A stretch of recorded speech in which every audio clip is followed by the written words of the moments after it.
45 questões da prova do Enem são dedicadas a uma disciplina que é amada por uns e odiada por outros, a matemática.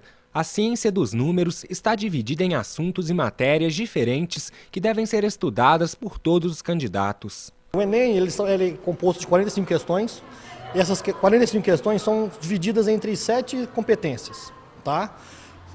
Vou falar basicamente mais ou menos o que seriam as 7 competências. A primeira competência, ela trata basicamente tipo de uma introdução da matemática, que seriam os conjuntos numéricos, conjuntos naturais, reais, racionais e os conjuntos inteiros. Aqui eu não falei números complexos, então o aluno não precisa se preocupar com números complexos. Então nessa parte o aluno tem que saber simplesmente fazer contas, somar, subtrair, dividir, por aí vai. São as questões mais simples, então o aluno tem que focar nessa competência.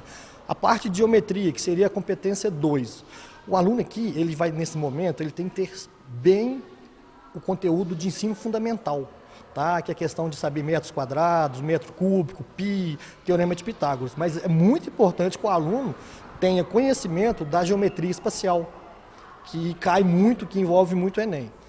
A competência 3, ela fala das grandezas, que é basicamente escala. Escala de mapa, redução, ampliação de mapa, velocidade. Estatística e probabilidade também estão entre as matérias abordadas.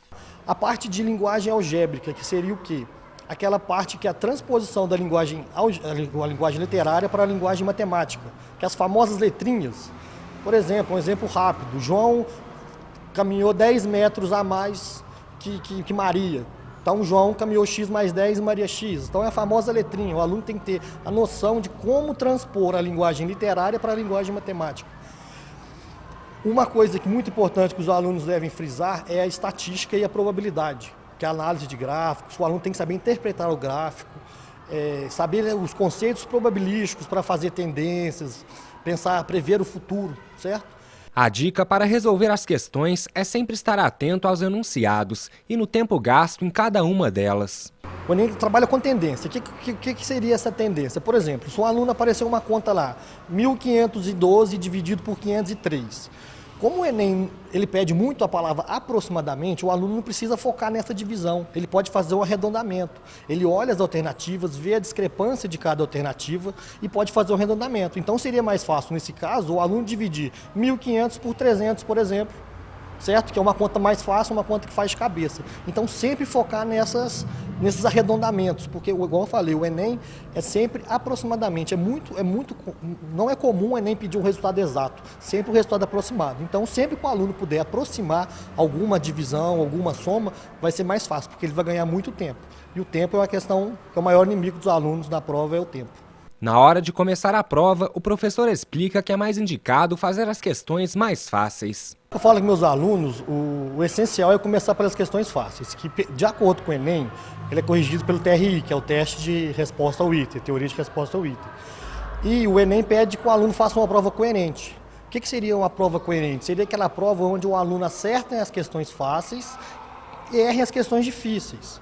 Então isso é uma prova coerente, porque caso o aluno acerte umas questões difíceis e errar as questões fáceis, o que o Enem vai entender? O aluno chutou. Então a minha dica para essa parte é o seguinte, fazer todas as questões fáceis, aquelas questões que o aluno tem certeza que sabe de fazer. E para os chutes também existem os macetes. Meus alunos, eles costumam muito chutar a letra D, né, que é a palavra de Deus, né, mas isso aí não vale muito. Então, a questão de chute, igual eu falei, até para chutar tem que ter uma certa lógica. Então, o aluno tem que ter uma noção do que o exercício está pedindo, de ver a tendência do exercício, a tendência do gráfico, para ele realizar esse chute. Não é simplesmente fazer, eu vou chutar essa.